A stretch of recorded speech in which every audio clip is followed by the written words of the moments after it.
Hello, I'm Chris Flisher, and welcome to Turning of the Wheel, an intelligent, lively discussion about astrology, art, and spiritual adventure. Timing is everything, and as the great wheel turns, we are best prepared when we are best informed. Join me as I explore concepts that allow us to broaden our view of the world. You'll hear interesting topics, meet fascinating guests, and discover who you really are.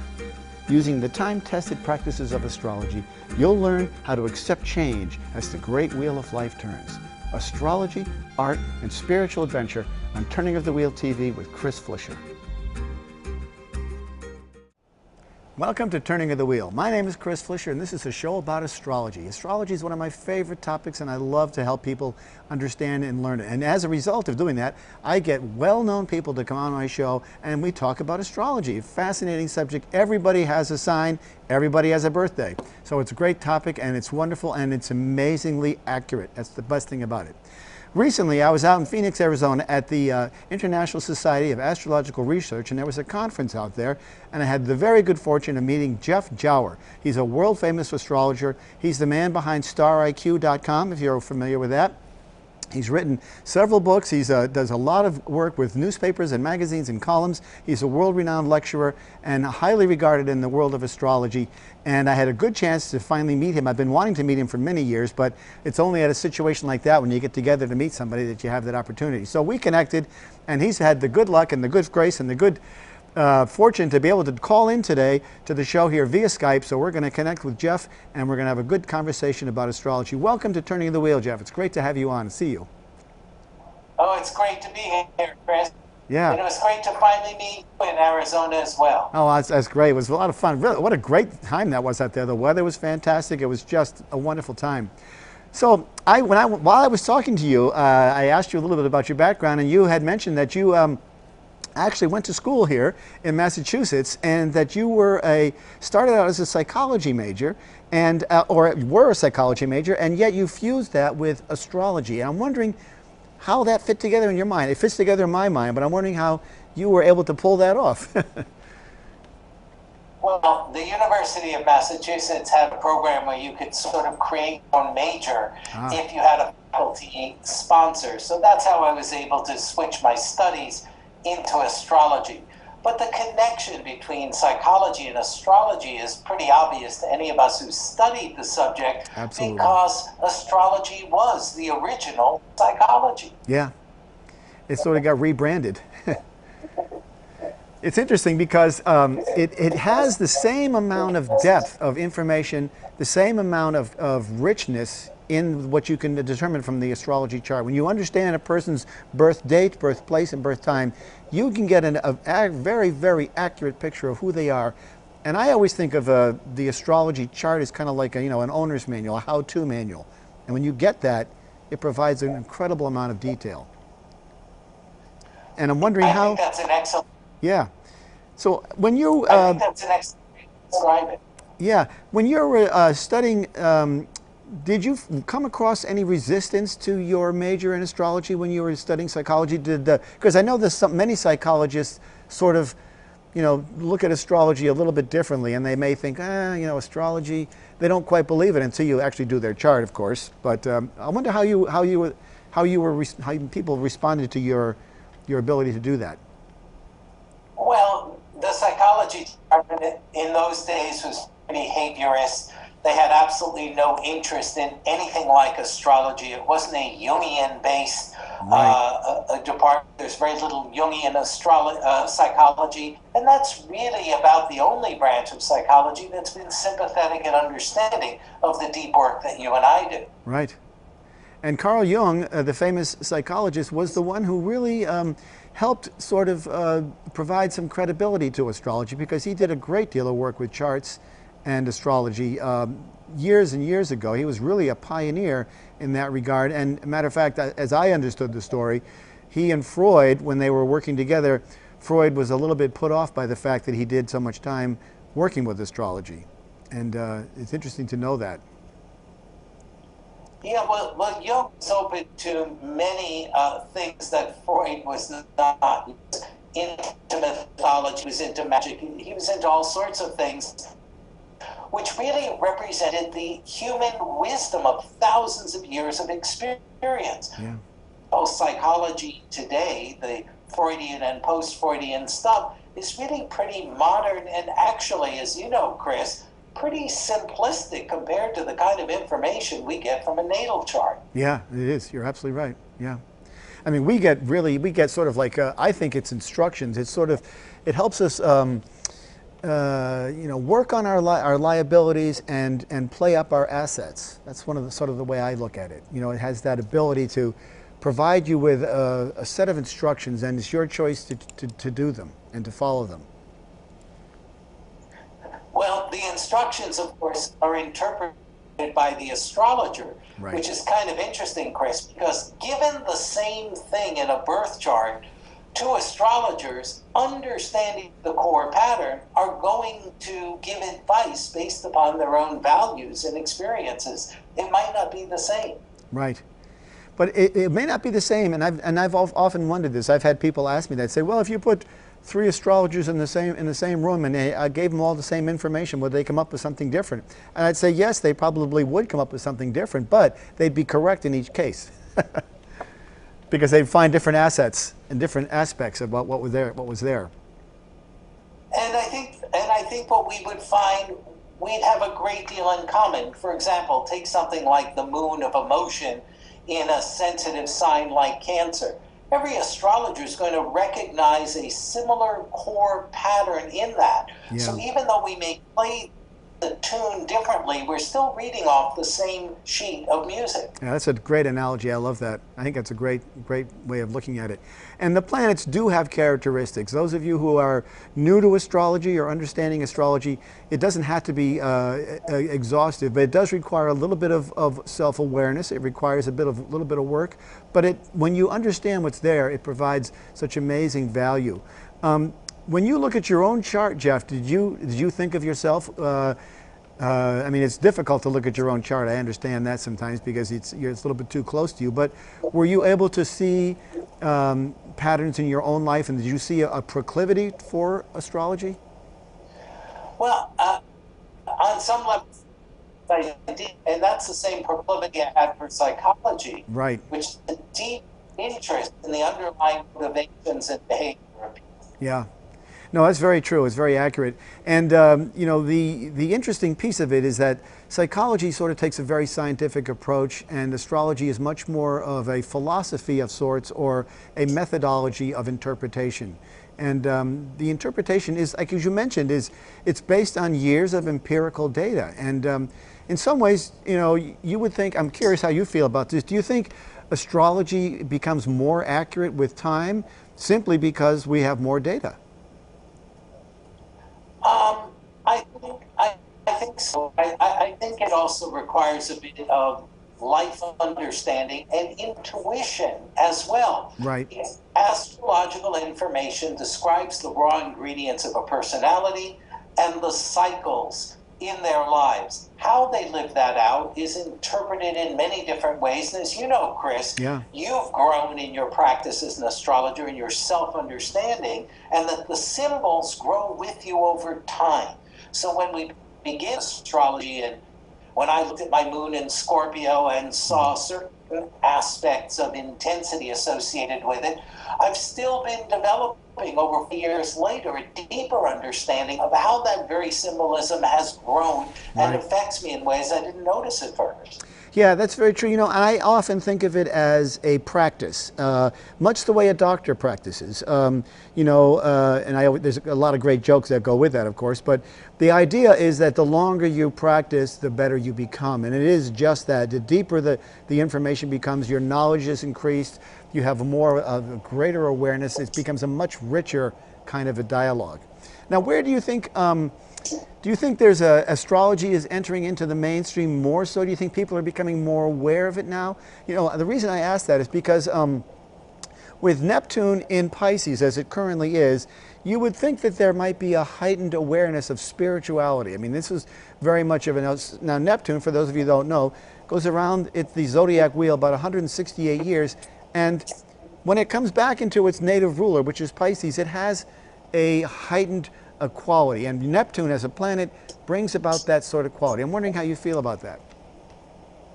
Well, I think that what is bringing astrology back into the mainstream, although it's still not in it, but No, it's not. You're why right. we're headed there is because people are not getting answers from other things You're right. in their lives. Very true. I mean, people often will turn to alternative sources of information when the currently proved sources of information just aren't giving them the answers they're looking for. Right.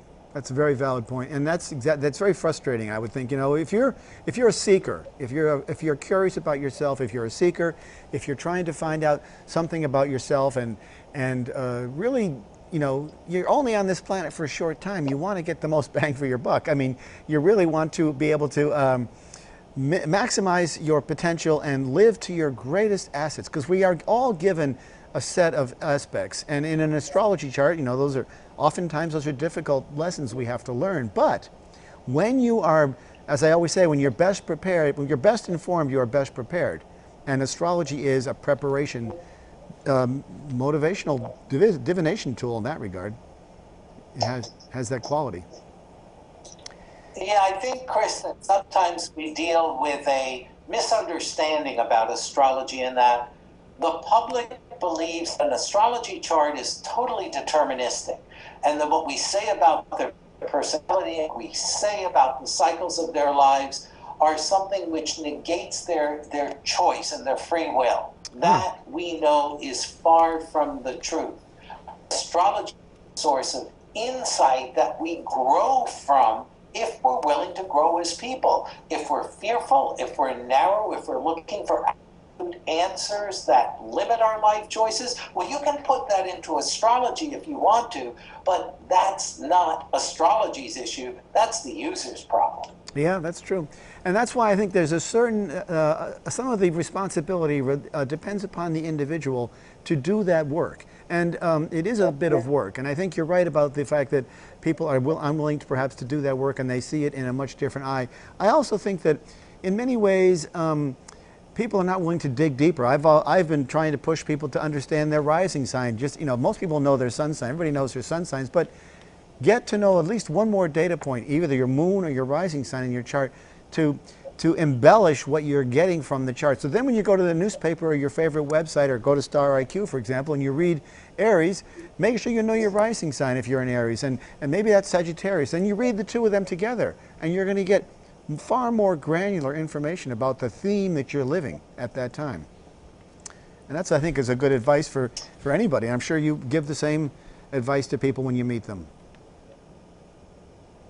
Yeah, certainly, Chris. And I love the idea that we're more than our sun sign, because don't we all have our contrasts? Human beings are complex. Who doesn't have fear in some areas, courage in other areas? Who doesn't want closeness? Who doesn't want freedom? And what, as you point out, the of astrology and know the pieces, I think we get a much richer picture of who we are and increase our capacity to make healthy choices in our lives. Yeah, it really is about choices. And oftentimes we're faced with I always think of astrology as sort of being theme-based, meaning that, you know, I would never say to somebody, go out and buy a lottery ticket next Tuesday, but I would say, you know, over the next couple of weeks, you may be having the topic of money may be more prevalent than usual, meaning that you may get a surprise bill in the mail, you may get a surprise check in the mail, and it has that kind of variant to it. I think that's pretty accurate as well. Yeah, and it's a kind of an exciting and enriching way to live life, to think in the symbolic terms of astrology. In other words, Venus, for example, which we associate with the principle of love most directly, is also connected to pleasure, it's connected to beauty, it's connected to self-worth, and sort of having a relationship with Venus in your own chart, invites you into a whole of delights, which not only teaches you about yourself, but invites you or opens areas of pleasure and adventure that are really worth exploring. Yeah, exactly. No, I totally get that, and it's all totally, completely understandable that's the case. The idea of, you know, Venus is a very good example, because people You know, I think people come to astrologers, the two big questions I get, and I'm sure you get the same, is money and relationship, or job and relationships. And people are always saying, when am I going to fall in love? When am I going to have this happen? And I'm curious, you know, what's sort of your response when you say that? I mean, you look at the chart, and obviously you can probably give them an answer, but these are difficult questions for people sometimes. They get discouraged. Well, what I'm interested in addressing is, what are the person's issues about love? I mean, what kind of blockages, what kind of fears, what kind of complicated ideas and expectations does a person have about love, which makes it more difficult to enter into their life? Right. So there is the timing fact. I agree. There are periods of times in which we're just more attractive to others. I think there's always a good time to explore ourselves, and astrology is just frighteningly good at uncovering the mysteries of where we withhold ourselves, why we withhold, and when we understand those, maybe we can change the kind of experience that follow.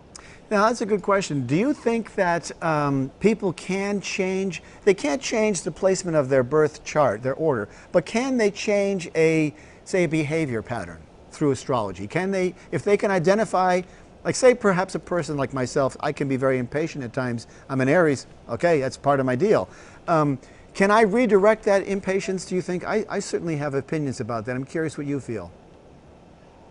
Yeah, I certainly think we can. That's the purpose of self-awareness. Right. When we are aware of the mechanisms that are operant in us unconsciously, then we have more of a choice as to whether we want to continue them, where we're going to apply them, and if we need to change them. Right. Look, I think the astrology chart and personality is like DNA. You can't change your DNA, but you can support a healthy body by eating right, and you can undermine good health by eating badly. That's Same true. thing with the mind and behavior and personality. Yeah, that's a very good point. I often think of it, when I think of characteristics that people have, personal characteristics, you know, some people are very funny, some people are grumpy, some people are impatient, like I mentioned earlier. I think that if they come to me and they say that they have this, how can they change their lives and they're having trouble with this, I say, you know, you really have to sort of go the opposite direction. And so in my case, if I was impatient when I was younger, you know, in traffic or wherever, I'd get very impatient, and you know, that's sort of the Aries trait of me. I found ways of redirecting that. So that's not to say that I'm not still impatient. I just may be impatient in different ways, which can also serve as a great motivator, because impatience is something that can get you to get things done. It's sort of that cardinal energy of, let's get things done, let's initiate something. So it has its benefits, and I think people who know that would be very likely to understand it. Now I'm curious, when it comes to a fixed sign, how do you deal, and fixed signs are those who are less likely to be, you know, persuaded, let's say. They are, it's the Tauruses, it's the Leos, it's the Scorpios, it's the Aquarius. How do you address them when they come to you and they say, you know, how do you address some of their fixity? Well, having a good deal of it myself, I am sensitive to the fundamental characteristic of fixity, which is that it doesn't like being pushed. Yes. So I think we have to invite in correct ways to implant time release ideas that the person can sort of give to themselves on her or his own schedule. Right. Fixity is not simply about resistance. It is about getting at underlying values, and that takes time. Getting at underlying values requires an examination that I think we have to respect for people who are resistant to change. And astrology, as you just said, just tells us very clearly how to approach people differently, because what triggers them is going to be unique. Yeah, it's a challenge. I've been involved with several fixed people in my life. I've got twins that are fixed, and they are kind of stubborn with regard to moving. But it is, and I do think you're right. It's a long-term process, and I think, you know, the ability to change does require some inner work. And it's good to hear it from you, because I know you're a fixed sign. You have got a lot of fixity in your chart.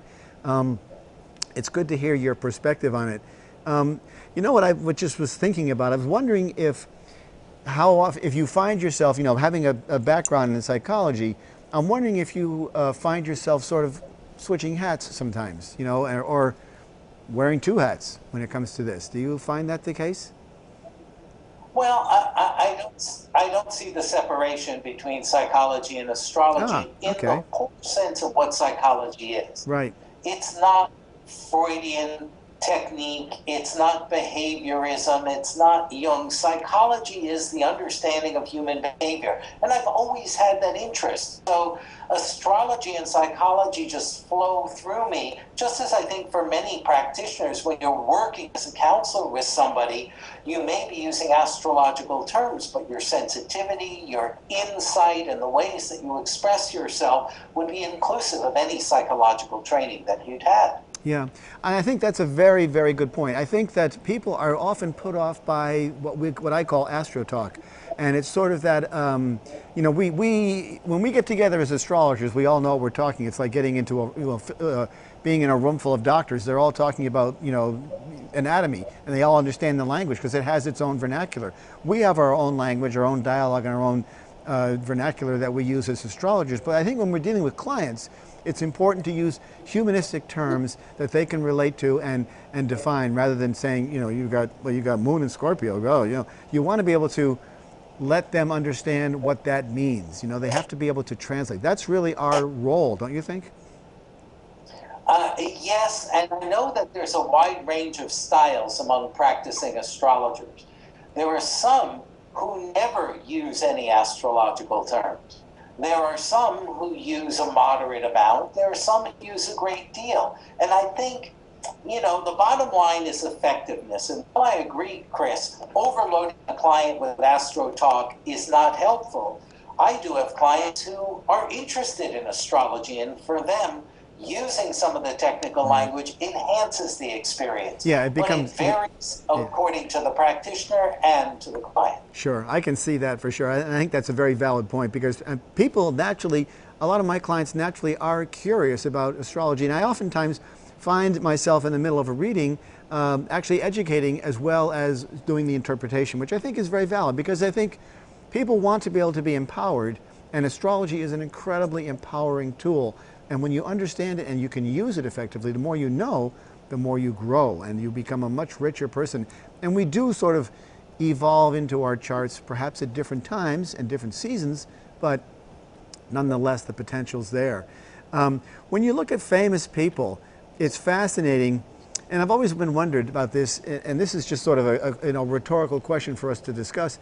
When you see someone famous, and say someone famous who's evil, but who has the potential, and I do believe this is the case, people who have a difficult chart, and there are people, we know a lot of difficult charts in the world, there is a certain embedded promise that's there, and how they utilize that is up to the free will of the individual. And you take someone like Mahatma Gandhi, who had a very difficult chart, and yet he took that difficulty and turned it into a marvelous methodology of living, and that's the real jewel of astrology. And I'm wondering how you feel about that. Well, life is mysterious.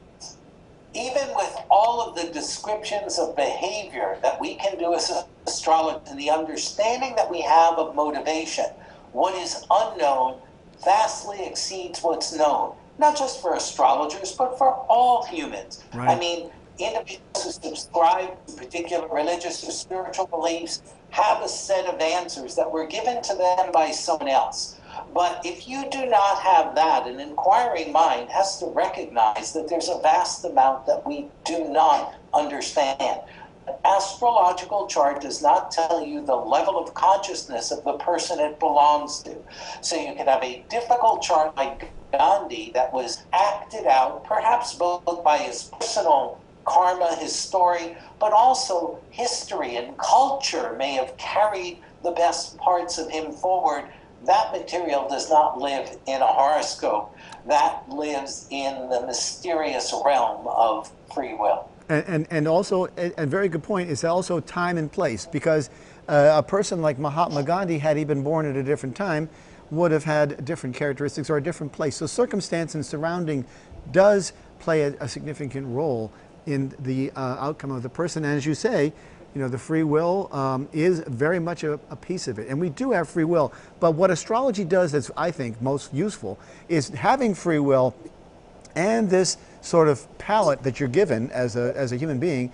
You can choose the colors that you want in that. So you do have a degree of free will, but the palette may be limited to what you've been given, correct? Is that a good analogy, you think? I think it's a great analogy, Chris. Yeah. It reflects the ability that we are given a certain finite capacity, genetically, energetically, and yet, yes, among those choices, we make decisions that alter our lives from a specific rule-bound path. Yeah, yeah, yeah. It is interesting, though. I mean, I find it fascinating. I think that our goal, our mutual goal, I think, as astrologers, and I think that, one of the astrologers I spoke with out in Arizona with Rick Tarnas, he made the comment, very good comment, I thought, was that we don't choose astrology, astrology chooses us. And I think you and I have been chosen to be, astrology chose us for this purpose based on our characteristics of our own personal characteristics and our ability to reach out to people and help them live to their fullest potential. And it is, it's an interesting challenge, very rewarding. I'm never bored as a result of understanding astrology. It is a fascinating tool. And you've been doing it for how many years now have you been an astrologer? 41 years. And when you first started, was it a difficult path for you to cross, to climb? No, because it was an instrument that I could play comfortably very early on. The calling that you talk about made astrology something that was a love affair that hasn't ended 21 years later. As you said, it's very much like music in that sense. And I think it was the hippie days. I wasn't trying to fit into mainstream culture anyway, and I was very proud of being outside the mainstream in those days. Yeah, I was too. We are definitely cut from the same cloth in that regard. I have very fond memories of that time, and it was something to be but it was so very, very accurate and so rich in imagery that it made sense, and it was a wonderful characteristic to be able to understand.